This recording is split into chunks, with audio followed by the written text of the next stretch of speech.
الحمد لله نحمده ونستعينه ونستغفره ونؤمن به ونتوكل عليه ونعوذ بالله من شرور أنفسنا ومن سيئات أعمالنا من يهده الله فلا مضل له ومن يضلله فلا هادي له ونشهد أن لا إله إلا الله وحده لا شريك له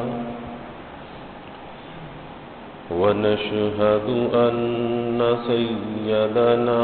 وسندنا وحبيبنا وحبيب ربنا وطبيبنا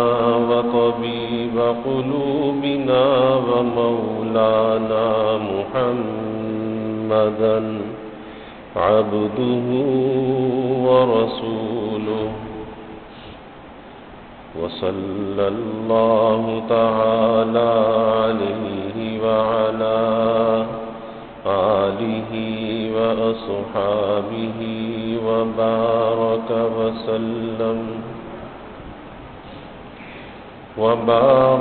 وسلم تسليما كثيرا هو الحبيب الذي ترجى شفاعته لكل حول من الأحوال مقتحم يا رب صل وسلم دائما أبدا على حبيبك من زانت به العصر أما بعد فأعوذ بالله من الشيطان الرجيم بسم الله الرحمن الرحيم وقال ربكم ادعوني أستجب لكم إن الذين يستكبرون عن عبادتي سيدخلون جهنم داخرين قال النبي صلى الله عليه وسلم الدعاء مخ العبادة وقال رسول الله صلى الله عليه وسلم اللهم إليك أشكو ضعف قوتي وقلة حيلتي وهواني على الناس يا أرحم الراحمين إلى من تكلني إلى عدوي يتهجمني أم إلى قريب ملكته أمري إن لم تكن ساخطا علي فلا أبالي غير أن عافيتك أوسع لي أو كما قال عليه الصلاة والتسليم صدق الله العظيم وصدق رسوله النبي الكريم ونحن على ذلك لمن الشاهدين والشاكرين والحمد لله رب العالمين. توفیق الہی اپنے محبوب مرشد پاک کی برکت سے جمعے کی اس حاضری میں اس وقت رسول اللہ صلی اللہ علیہ وسلم کی ایک دعا میں نے پڑھی ہے۔ اللہ کے حبیب صلی اللہ علیہ وسلم کی حیات طیبہ کا اگر جائزہ لیا جائے تو ہمیں رسول اللہ صلی اللہ علیہ وسلم کی حیات طیبہ میں دعاؤں کا بہت بڑا ذخیرہ ملتا ہے، اور ہمیں پتہ چلتا ہے کہ اللہ کے حبیب صلی اللہ علیہ وسلم نے اللہ کی بارگاہ میں کس طرح اللہ سے مانگا ہے، کس طرح اللہ سے سوال کیا ہے، کیونکہ دعا کا جو اصل مقصد ہے وہ بندے کا اپنی عاجزی کو، اپنے تضرع کو اللہ تعالیٰ کی بارگاہ میں پیش کرنا ہے، اپنے عجز کو، اپنی محتاجگی کو اللہ تعالیٰ کی بارگاہ میں پیش کرنا ہے۔ اور دعا اتنی اہم عبادت ہے کہ اللہ کے حبیب صلی اللہ علیہ وسلم نے فرمایا الدعاء مخ العبادہ، کہ یہ دعا تمام عبادات کا مغز ہے۔ آج اگر ہم دیکھتے ہیں کہ دعا کا جتنا اہتمام ہونا چاہیے، آج دعا کا وہ اہتمام ہمیں اپنی زندگیوں میں نظر نہیں آتا، اور جس چیز کو ہم دعا سمجھتے ہیں حقیقت یہ ہے کہ وہ صورتاً تو دعا ہوتی ہے لیکن وہ حقیقتاً دعا نہیں ہوتی۔ ایک دعا کی صورت تو ہم بنا لیتے ہیں، لیکن اس صورت کے اندر جو حقیقت موجود ہونی چاہیے وہ حقیقت اس صورت کے اندر موجود نہیں ہوتی۔ یہی وجہ ہے کہ ہم اپنے دل کو تسلی دے رہے ہوتے ہیں کہ ہم تو دعا کر رہے ہیں، لیکن حقیقت میں وہ دعا کہلائے جانے کے قابل نہیں ہوتی، کیونکہ جس دعا کے اندر غفلت موجود ہو، جس دعا کے اندر بے یقینی موجود ہو، ایک تذبذب کی کیفیت ہو، نہ اس کا دل حاضر ہو نہ دماغ حاضر ہو، نہ اسے یہ پتا ہو کہ مانگ کیا رہا ہوں، مانگ کس سے رہا ہوں، تو اسے صورتاً تو دعا کہہ سکتے ہیں۔ اور جتنا اہتمام ہمیں رسول اللہ صلی اللہ علیہ وسلم کی حیات طیبہ میں دعاؤں کا نظر آتا ہے، کیسی کیسی دعائیں ہیں کہ ساری رات آپ اللہ کے سامنے کھڑے رہتے ہیں، اللہ سے مانگتے ہیں، طویل رکوع اور سجود فرماتے ہیں، آپ صلی اللہ علیہ وسلم کے پاؤں مبارک ورم جاتے ہیں، اور فکر کس کا ہے؟ فکر اس امت کا ہے۔ جو کچھ اللہ کے دربار میں مانگ رہے ہیں وہ اس امت کے لیے مانگ رہے ہیں، اور آپ کے مانگنے سے ہمیں یہ سبق اور تعلیم ملتی ہے کہ جب ہمارے محبوب صلی اللہ علیہ وسلم نے اللہ کی بارگاہ میں اتنا مانگا ہے تو پھر ہمیں کتنا اس کا اہتمام کرنا چاہیے، جبکہ رسول اللہ صلی اللہ علیہ وسلم کو اس کی ضرورت نہیں تھی لیکن ہمیں بہت زیادہ ضرورت ہے۔ آپ تو اللہ کے سب سے مقرب بندے تھے، لیکن ہمیں تو بہت زیادہ اس کی ضرورت ہے۔ آج زیادہ سے زیادہ ہماری دعائیں کیسی ہوتی ہیں اور کتنی ہوتی ہیں کہ بس نماز پڑھی اور نماز پڑھ کر بس ہاتھ اٹھائے اور ہاتھ اٹھا کر چہرے پر ہاتھ پھیر لیے، سمجھے کہ دعا ہو گئی۔ تو بھائی یہ دعا نہیں ہے، اسی لیے میں عرض کر رہا ہوں کہ اسے صورتاً تو دعا کہہ سکتے ہیں، حقیقتاً دعا نہیں کہہ سکتے۔ اور اکثر لوگوں کی کیفیت یہ ہوتی ہے کہ ادھر نماز کا سلام پھرا، اور حدیث میں آتا ہے کہ فرض نماز کے بعد دعا قبول ہوتی ہے، اور کیفیت یہ ہے کہ آدمی دائیں بائیں مڑ کر دیکھتا ہے کہ باہر نکلنے کا راستہ کہاں پر ہے۔ اب خود اندازہ کیجئے کہ جس آدمی کے دماغ میں اتنی عجلت ہو کہ جو نماز کا سلام پھیر کر باہر جانے کا راستہ تلاش کر رہا ہو، کیا وہ آدمی دل لگا کر اللہ سے مانگ سکتا ہے؟ اور اگر وہ دعا مانگے گا تو اس کی دعا کے اندر کیا الفاظ ہوں گے، کیا حقیقت ہوگی کہ جس کے دماغ میں یہ بات ہے کہ باہر نکلنے کا راستہ کہاں سے ہے، دائیں سے نکلوں یا بائیں سے نکلوں؟ اور پھر ہم شکوہ بھی کرتے ہیں، ہم شکوہ یہ کرتے ہیں کہ ہماری دعا تو قبول نہیں ہوتی۔ یہ بھی ہم نے ایک اپنا ذہن بنا لیا کہ جی ہماری دعا تو قبول نہیں ہوتی۔ یہی وجہ ہے کہ ہم دوسروں سے دعا کی درخواست کرتے ہیں،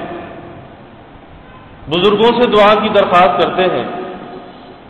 لیکن خود اپنے لیے جتنی دعا مانگنی چاہیے اتنی دعا اپنے لیے ہم نہیں مانگتے،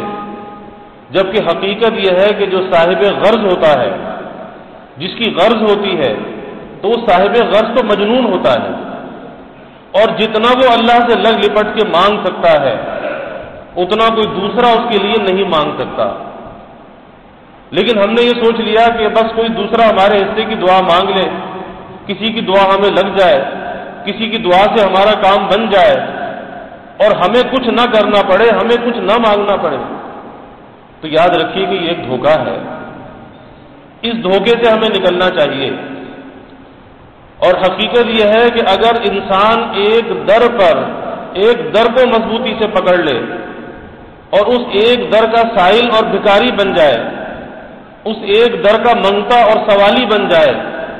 تو پھر اللہ اسے دنیا کے سارے دروں سے بے نیاز کر دیتا ہے۔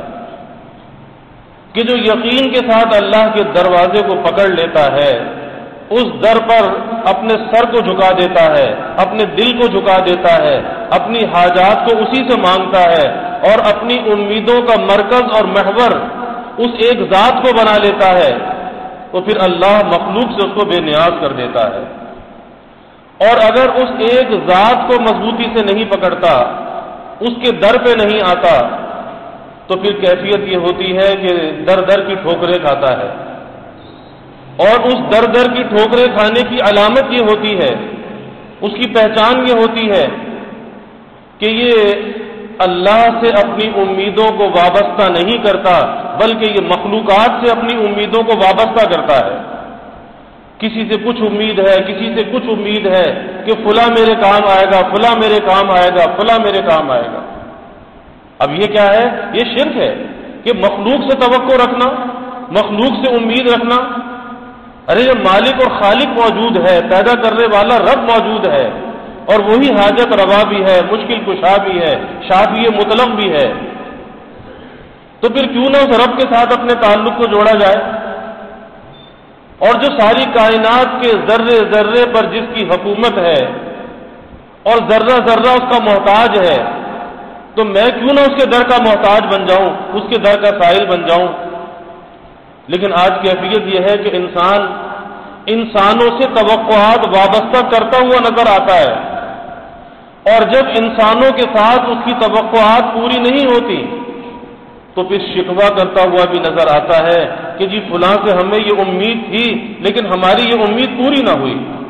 اس نے ہمارا دل توڑ دیا، اس نے ہمیں دھوکہ دے دیا، ہم نے تو فلاں اس کا کام کیا تھا لیکن جب ہمارا وقت آیا تو اس نے ہماری امید کو توڑ دیا۔ ارے بھائی، کس نے آپ سے کہا تھا کہ آپ مخلوق سے امیدیں وابستہ کریں؟ کیوں نہ اس پیدا کرنے والے مالک اور خالق سے اپنی امیدوں کو وابستہ کیا جائے؟ اسی لیے میں عرض کرتا ہوں کہ اللہ کے حبیب صلی اللہ علیہ وسلم نے جیسا اللہ کی بارگاہ میں مانگا ہے واللہ ایسا کوئی مانگ نہیں سکتا، اور آپ کا یہ مانگنا ہمیں سکھانا ہے، ہمارے لیے تعلیم ہے کہ دیکھو تمہیں کس طرح سے مانگنا چاہیے۔ اور اگر ہم رسول اللہ صلی اللہ علیہ وسلم کی دعاؤں کا مطالعہ کریں، ان دعاؤں کو اپنا معمول بنا لیں، ان دعاؤں کو سمجھ کر مانگیں، تو ہمیں مانگنے کا ڈھنگ بھی آ جائے اور ہماری دعائیں بھی اللہ کی بارگاہ میں قبول ہونے لگیں، ہمیں پتہ چل جائے کہ اللہ کے حبیب صلی اللہ علیہ وسلم نے کیسے اللہ سے مانگا ہے اور مانگنے کا طریقہ کیا ہے، مانگنا کس طرح سے چاہیے۔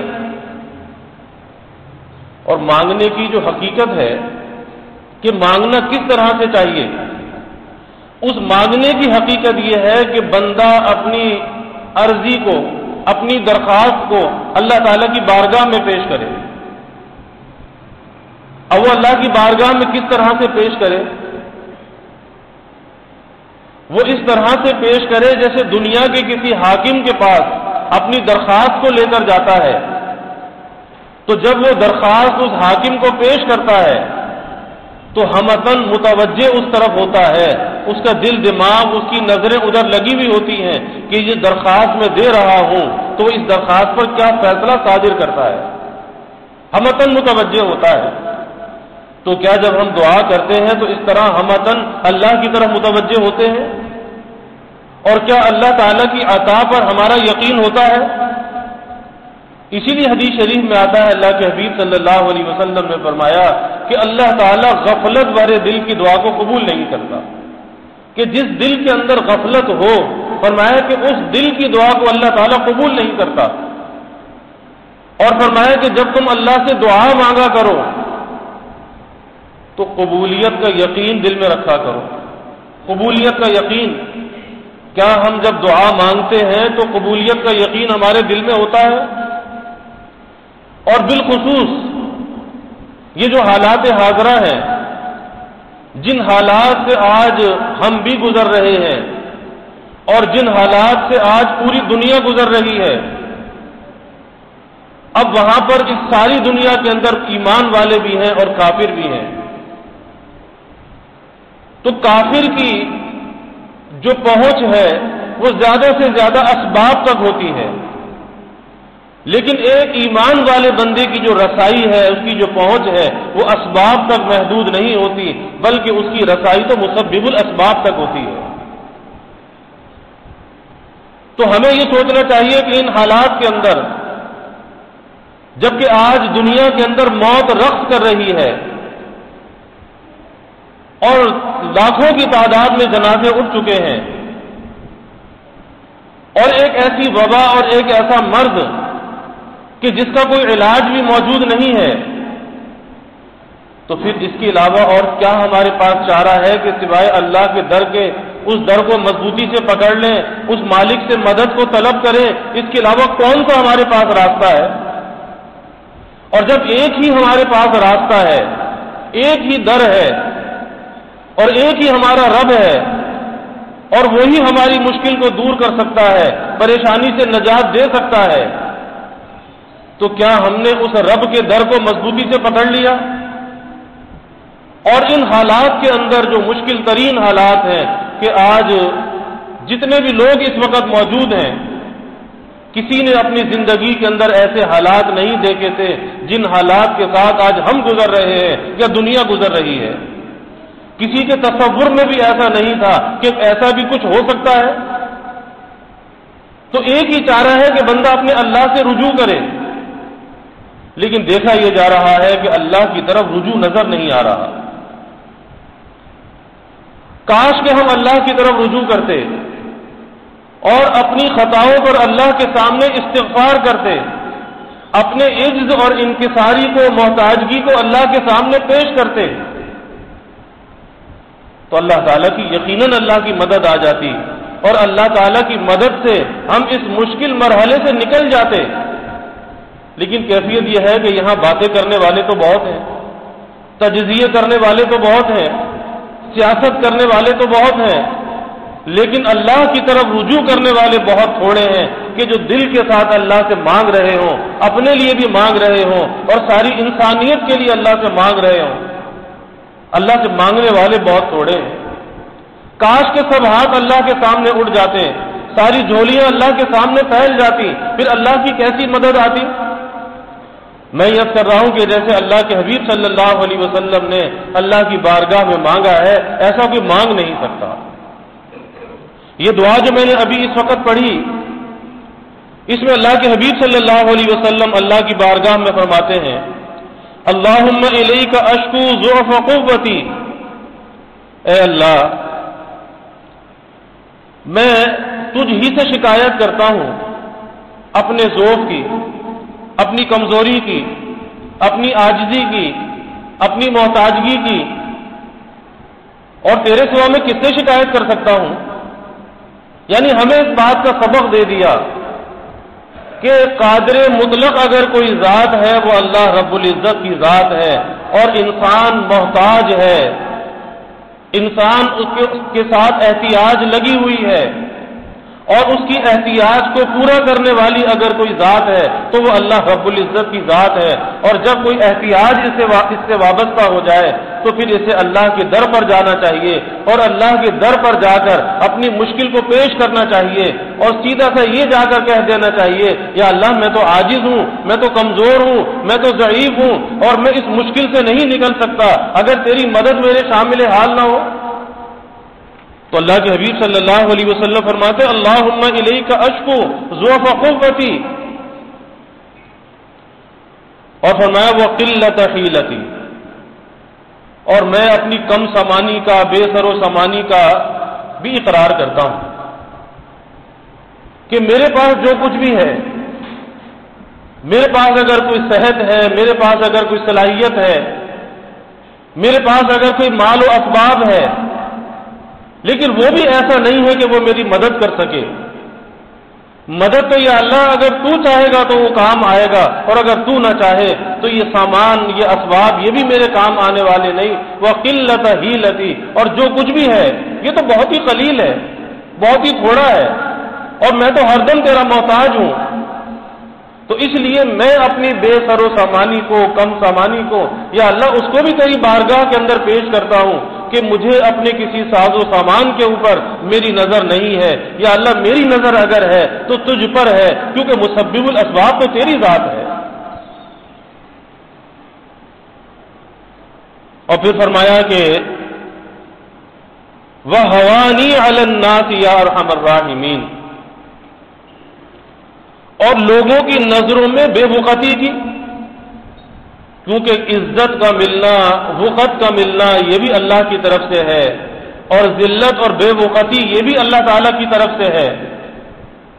تو یہ لوگوں کی نظروں کے اندر جو بے وقتی ہے، تو یا اللہ میں اس کو بھی تیرے سامنے پیش کرتا ہوں کہ اصل وقت وہ ہے جو اللہ کی نظر میں ہو۔ مخلوق کی نظر میں اگر کوئی صاحب وقت ہے اور اللہ کی نظر میں بے وقت ہے تو اس کی کوئی اہمیت نہیں ہے۔ اس لیے یا اللہ میں تو تیری نظر میں باوقت بننا چاہتا ہوں، تیری نظر میں تیرا پیارا بننا چاہتا ہوں۔ میں مخلوق کی نظر میں چاہے بے وقت ہوں لیکن تیری نظر میں باوقت بننا چاہتا ہوں۔ اور پھر آگے فرمایا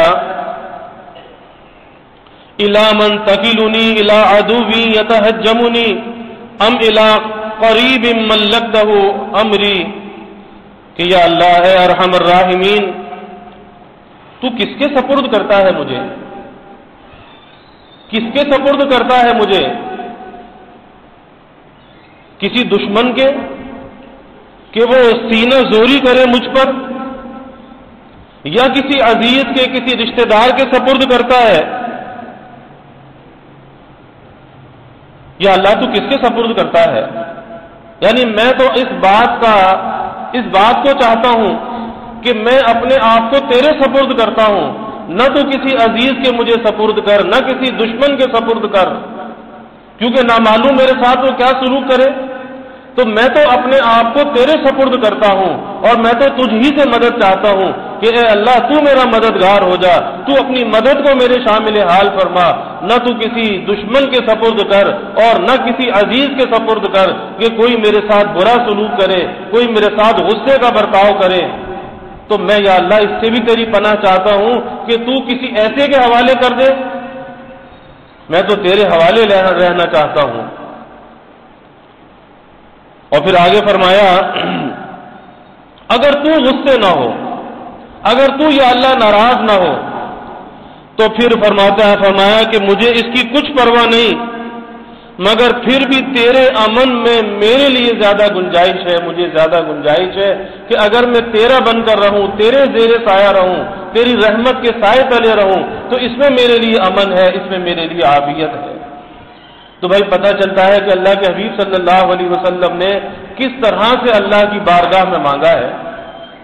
اور بھائی مانگنے کا ڈھنگ اور طریقہ بھی یہی ہے کہ انسان کو اپنے کسی ساز و سامان پر، اسباب پر اس کی نظر نہیں ہونی چاہیے۔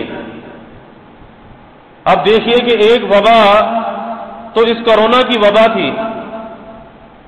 اور اس کورونا سے بڑھ کر ایک وبا اور آ گئی، ایک مصیبت اور آ گئی جو ٹڈی دل کی وبا ہے، کہ کتنی بڑی وہ ٹڈی دل کی وبا ہے کہ جو گھنٹوں کے اندر، دنوں کے اندر کھڑی ہوئی فصلوں کو تباہ کر دیتی ہے۔ اور جن علاقوں سے یہ ٹڈی دل آ رہی ہے، افریقہ سے یہ آ رہی ہے، کتنا لمبا سفر طے کر کے آ رہی ہے، اور ظاہر ہے کہ اللہ کی مخلوق ہے، اللہ کے حکم کے تابع ہے، کہ جن علاقوں میں اس نے حملہ کیا، افریقہ کے اندر یہ کیفیت ہوئی کہ وہاں پر کھڑی فصلیں تباہ ہو گئیں اور قحط سالی ہو گئی۔ تو کہاں آدمی اپنے ساز و سامان پہ ناز کر سکتا ہے؟ آج اگر ہم یہ کہتے ہیں کہ ہم زرعی ملک ہیں اور ہمارے پاس وافر مقدار میں اجناس موجود ہیں، تو یاد رکھیے کہ اس ساز و سامان پہ نظر کرنے سے کچھ نہیں ہوتا کہ جب یہ ٹڈی دل حملہ کرتی ہے تو اس کے اعداد و شمار یہ بتاتے ہیں کہ اس کا ایک لشکر، جو چھوٹے سے چھوٹا لشکر ہے، وہ تقریباً 1 کلومیٹر کا ہوتا ہے، اور جب وہ کسی فصل پہ حملہ کرتا ہے تو ایک دن میں 35,000 آدمیوں کی غذا وہ کھا جاتا ہے، کھڑی ہوئی فصلوں کو تباہ کر دیتا ہے، اور وہ سرسبز جو باغات نظر آ رہے ہوتے ہیں وہ بالکل مٹی کو ایسے بھوسا بن جاتے ہیں، پتہ بھی نہیں چلتا کہ یہ فصل جو لگی تھی یہ کہاں گئی، اور یہ چمن میں جو بہار تھی یہ بہار کہاں پر غائب ہو گئی۔ تو آدمی کس چیز پہ ناز کر سکتا ہے؟ تو کبھی اپنے ساز و سامان پر، اسباب پر، اپنی قوت پر، اپنے مال پر کبھی ناز نہیں کرنا چاہیے، بلکہ بندے کے لیے عافیت کا راستہ یہی ہے کہ بندہ اپنے عجز و انکسار کو اللہ تعالیٰ کے سامنے پیش کرتا رہے، اپنی محتاجگی کو پیش کرتا رہے، اور حالات حاضرہ کا تقاضا بھی یہی ہے کہ آج ہمارے ملک میں یہ وبا تیزی کے ساتھ بڑھ رہی ہے، اموات کی شرح بھی بڑھ رہی ہے اور متاثرین کی شرح بھی بڑھ رہی ہے۔ اب ایک دن میں 5,000 ہزار آدمی متاثرین میں شامل ہو رہے ہیں، اور جبکہ ہماری صحت کا جو نظام ہے وہ جواب دے چکا، ہاسپٹل میں لکھ کر لگا دیا گیا کہ جی ہاسپٹلز میں جگہ نہیں ہے، لیکن اس کے باوجود ہم سمجھنے کے لیے آمادہ نہیں، ابھی بھی اس بحث کے اندر پڑے ہوئے ہیں کہ آیا یہ وبا بھی ہے یا نہیں ہے، اور یہ کوئی سازش ہے یا کیا چیز ہے۔ ارے بھائی اگر کچھ بھی ہے لیکن اس کا حل یہ ہے کہ آپ احتیاط کو اختیار کریں۔ جب اس کی دوا موجود نہیں، اس کا علاج موجود نہیں، تو پھر سیدھی سی بات ہے کہ احتیاط کو اختیار کیجیے، بلا ضرورت گھر سے باہر نہ نکلیے، مجمع میں جانے سے اپنے آپ کو بچائیے، کیونکہ اگر آپ کی صحت ہے تو سب کچھ ہے، اور اگر آپ کے پاس صحت نہیں تو کچھ بھی نہیں، کیونکہ پھر آپ کا مال بھی آپ کے کام نہیں آتا۔ پھر کیسے کیسے دل خراش، دل دوز واقعات رونما ہو رہے ہیں کہ ان واقعات کو سن کر اور دیکھ کر طبیعت لرز جاتی ہے کہ آن کی آن میں ایک اچھا بھلا انسان جو ہے کس طرح سے موت کے منہ میں چلا جاتا ہے۔ تو یہ ہر ایک انسان کی ذمہ داری ہے کہ وہ اپنے آپ کو بھی بچائے، اپنے گھر والوں کو بچائے۔ کبھی وہ اپنے آپ کو سمجھتا ہے کہ میں تو بہت پہلوان ہوں، میں تو بہت ٹارزن ہوں، مجھے کچھ نہیں ہوگا۔ ارے بھائی اگر تجھے کچھ نہیں ہوگا تو تیرے گھر میں بوڑھے ماں باپ بھی تو ہیں، ان کو اگر کچھ ہوا تو کیا ہوگا؟ چھوٹے چھوٹے بچے بھی تو گھر میں ہیں، خواتین بھی تو گھر میں ہیں۔ اس لیے اس معاملے کے اندر احتیاط کو اختیار کیجیے، اور یہ جو فاصلوں کے لیے جو کہا جا رہا ہے کہ بھئی یہ فاصل، سوشل ڈسٹینسنگ، اس کو اختیار کیجیے، تو یہ لازمی ہے، اس کے بغیر اس کا کوئی اور علاج بھی نہیں ہے کہ آدمی احتیاط کو اختیار کرے، ماسک اختیار کرے، بار بار جو ہے وہ اپنے ہاتھوں کو دھوتا رہے، اور جتنا مجمع سے دور رہ سکتا ہے اتنا اسے دور رہنا چاہیے، کیونکہ صحت کی حفاظت کرنا یہ فرض ہے، یہ صحت اللہ تعالیٰ کی ایک امانت ہے، یہ نہیں ہے کہ اسے جہاں چاہے لے جاؤ۔ اسی لیے شریعت نے خودکشی کو حرام قرار دیا ہے کہ خودکشی جائز نہیں، کہ یہ جان ہماری نہیں، یہ اللہ کی ایک امانت ہے، اور جب تک جان میں جان ہے اس کی حفاظت کرنا ہر انسان کے ذمہ لازم ہے، فرض ہے، اور اس میں کوتاہی کرنے والا پھر ظاہر ہے کہ گنہگار ہوگا، کہ جس صحت کی حفاظت فرض ہو اس میں کوتاہی کرنا گناہ ہوگا۔ تو اس لیے خدا را ہمیں اپنے حال پر رحم کرنا چاہیے، اپنے گھر والوں پر رحم کرنا چاہیے، کیونکہ ہمارے ملک کا جو صحت کا نظام ہے اس کے اندر اتنی جان نہیں ہے کہ اگر وہ مریضوں کی تعداد بڑھ جائے اور وہ اس کو برداشت کر لے، اور پھر ہماری تو کوئی حیثیت نہیں ہے۔ بڑے بڑے ترقی یافتہ جو ممالک ہیں، آج امریکہ، برطانیہ، فرانس اور جرمنی، اسپین اور اٹلی آپ دیکھ لیجئے کہ جنہیں اپنی صحت کے نظام پر ناز تھا، جو دنیا میں سب سے زیادہ اپنے کو ترقی یافتہ کہتے تھے، آج ان کی صحت کا نظام بیٹھ گیا، آج ان کی معیشت بیٹھ گئی، تو پھر ہم کس شمار کے اندر ہیں؟ ہمارے پاس تو نہ معیشت ہے نہ صحت کا نظام ہے، تو ہمارے پاس تو ایک ہی راستہ بچتا ہے کہ ہم احتیاط کو اختیار کریں اور اللہ تعالیٰ سے رجوع کریں، اللہ تعالیٰ سے دعائیں مانگیں اور رو رو کر اللہ کے سامنے اپنے اس عجز کو، اس محتاجگی کو پیش کریں، اور جہاں پر اپنے لیے دعا مانگیں وہیں پر اللہ سے ساری انسانیت کے لیے دعا مانگیں، کیونکہ اگر کافر بھی اس بیماری کے اندر مبتلا ہے تو بحیثیت انسان کے، چاہے وہ ایمان والا نہیں ہے لیکن بحیثیت انسان کے، اس کے ساتھ ہمیں ہمدردی ہونی چاہیے کہ وہ اگر مسلمان نہیں ہے لیکن انسان تو ہے، تو ہمیں سب کے لیے دعا کرنی چاہیے۔ اور حدیث شریف میں آتا ہے کہ جب آدمی غائبانہ کسی کے لیے دعا کرتا ہے، یہ غائبانہ دعا کا بہت بڑا درجہ ہے، تو اللہ تعالیٰ اس غائبانہ دعا کو سب سے پہلے قبول کرتا ہے، سب سے پہلے قبول کرتا ہے۔ اور جب آدمی اللہ تعالیٰ سے دعا کرے تو حدیث شریف میں آتا ہے کہ جس کے لیے دعا کا دروازہ کھل گیا اس کے لیے رحمت کا دروازہ کھل گیا، یعنی دعا کا دروازہ کھل جانا علامت اس بات کی ہے کہ اللہ کی طرف سے اس کے لیے رحمت کا دروازہ کھل گیا۔ اور اللہ کے حبیب صلی اللہ علیہ وسلم نے فرمایا کہ جب اللہ سے دعا کیا کرو تو دعاؤں میں جو سب سے زیادہ دعا اللہ تعالیٰ کو پسند ہے وہ عافیت کی دعا پسند ہے، کہ اللہ تعالیٰ سے عافیت کی دعا مانگا کرو کہ یا اللہ تو ہمیں عافیت عطا فرما۔ اور عافیت کسے کہتے ہیں؟ میرے شیخ حضرت مسیح الامت رحمۃ اللہ علیہ فرمایا کرتے تھے، فرماتے تھے کہ عافیت کسے کہتے ہیں کہ جس دن نہ انسان کی جان میں کوئی بیماری ہو نہ اس کے ایمان میں کوئی بیماری ہو، فرمایا کہ وہ دن اس کے لیے عافیت کا دن ہے۔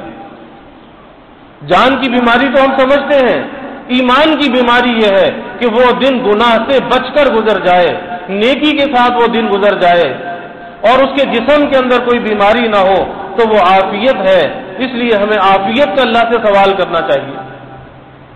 اور جب بھی کسی چیز کا آدمی اللہ کی بارگاہ میں سوال کرے، صحت مانگے، مال مانگے، دنیا کی نعمت مانگے، آخرت کی نعمت مانگے، تو عافیت کے ساتھ مانگے، یا اللہ عافیت کے ساتھ مجھے صحت عطا فرما، عافیت کے ساتھ میری فلاں حاجت کو پورا فرما۔ ایک اللہ والوں کا واقعہ آتا ہے کہ انہوں نے اللہ سے یہ دعا کی کہ یا اللہ میں تو یہ چاہتا ہوں کہ مجھے 2 وقت کی روٹی مل جائے اور بس میں زندگی تیری عبادت کے اندر گزاروں، بس یہ کیا 2 وقت کی روٹی مل جائے۔ کسی ناکردنی میں گرفتار ہوئے، جیل چلے گئے، اب 2 وقت کی روٹی مل رہی تھی، اب اللہ کے سامنے روئے، پریشان ہوئے کہ یا اللہ یہ کیا ماجرا ہے، میں نے تو کیا بھی کچھ نہیں ہے اور بلا کسی جرم کے آج جیل میں ڈال دیا گیا۔ کہا کہ تم نے یہ کہا تھا کہ 2 وقت کی روٹی مل جائے تو میں تیری عبادت کرتا رہوں، تو 2 وقت کی روٹی تو مل رہی ہے، تم نے عافیت کے ساتھ سوال نہیں کیا تھا کہ یا اللہ وہ روزی جو ملے، وہ روٹی جو ملے وہ عافیت کے ساتھ ملے۔ اور عافیت کا مطلب یہی ہے کہ جس میں اللہ کی رضا بھی شامل ہو، اللہ کی رحمت اور برکت بھی شامل ہو، خالی میری چاہت اس کے اندر شامل نہ ہو بلکہ وہ اللہ کی رضا کے ساتھ ملے، اللہ کی ناراضگی کے ساتھ نہ ملے۔ تو ہمیں اللہ تعالیٰ کے سامنے عافیت کا سوال کرنا چاہیے۔ اللہ تعالیٰ کے خزانوں میں عافیت بہت بڑی نعمت ہے، اور جب بندہ اللہ سے سوال کرے، اللہ سے دعا کرے تو بھائی عافیت کا سوال کرنا چاہیے۔ اور ہمیں تو یہاں تک سکھایا گیا، اللہ کے حبیب صلی اللہ علیہ وسلم نے ہمیں یہاں تک تعلیم دی کہ اگر تمہیں نمک کی ڈلی چاہیے، معمولی سی چیز ہے، نمک کی ڈلی چاہیے جب بھی اللہ سے مانگو،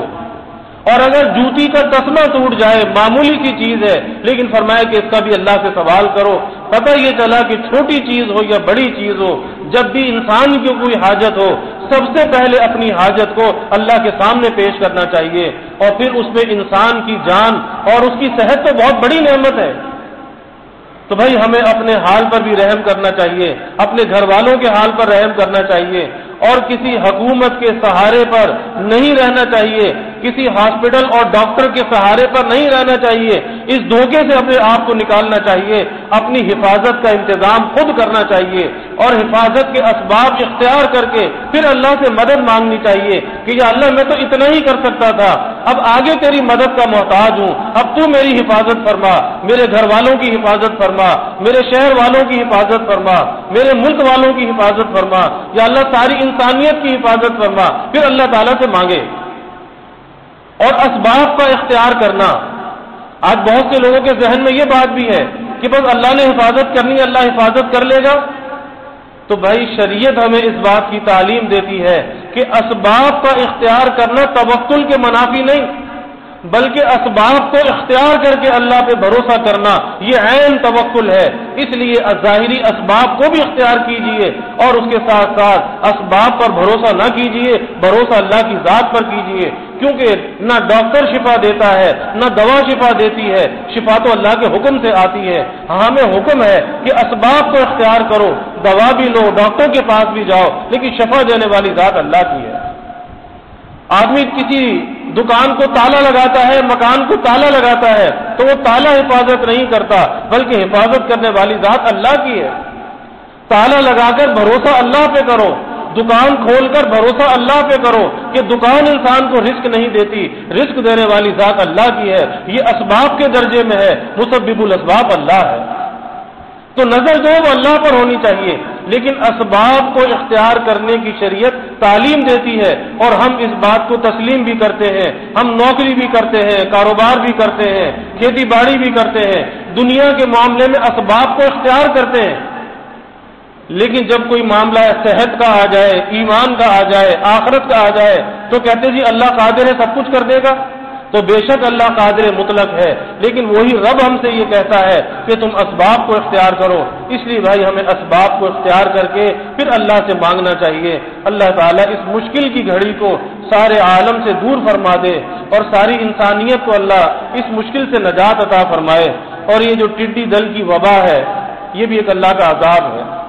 اس پر بھی ہمیں اللہ کے سامنے توبہ کرنی چاہیے، استغفار کرنا چاہیے، اور استغفار کی عادت کثرت سے ہونی چاہیے کہ آدمی چلتے پھرتے اٹھتے بیٹھتے ہر وقت استغفار کی عادت کو اختیار کرے۔ استغفر اللہ ربی من کل ذنب واتوب الیہ، استغفر اللہ واتوب الیہ، استغفر اللہ العظیم الذی لا الہ الا هو الحی القیوم واتوب الیہ۔ جو صیغہ استغفار کا ہو تو کثرت سے زبان پر استغفار بھی ہونا چاہیے اور دعاؤں کا اہتمام بھی ہونا چاہیے اور اللہ تعالیٰ سے مدد بھی مانگنی چاہیے۔ ایاک نعبد و ایاک نستعین، اللہ کے ساتھ اپنے معاملے کو صاف رکھیں اور اللہ کے ساتھ صلح کر کے رہیں، پھر اللہ کی رحمت بھی ہوگی، برکت بھی ہوگی اور حفاظت بھی ہوگی۔ جب بھی کوئی مشکل پیش آئے فوراً کہیں ایاک نعبد و ایاک نستعین کہ یا اللہ تیری ہی عبادت کرتے ہیں اور تجھ ہی سے مدد چاہتے ہیں کہ ہماری نظر کسی پر نہیں، ہماری نظر یا اللہ تجھ پر ہے، تو ہی ہمارا مددگار ہے، تو ہی ہمارا پالن ہار ہے۔ تو اللہ سے مدد مانگتے رہنا چاہیے، دعا کا اہتمام، استغفار کا اہتمام اور اللہ تعالیٰ سے مدد کا سوال۔ اللہ تعالیٰ ہمیں اس کی توفیق عطا فرمائے۔ وآخر دعوانا الحمدللہ رب العالمین۔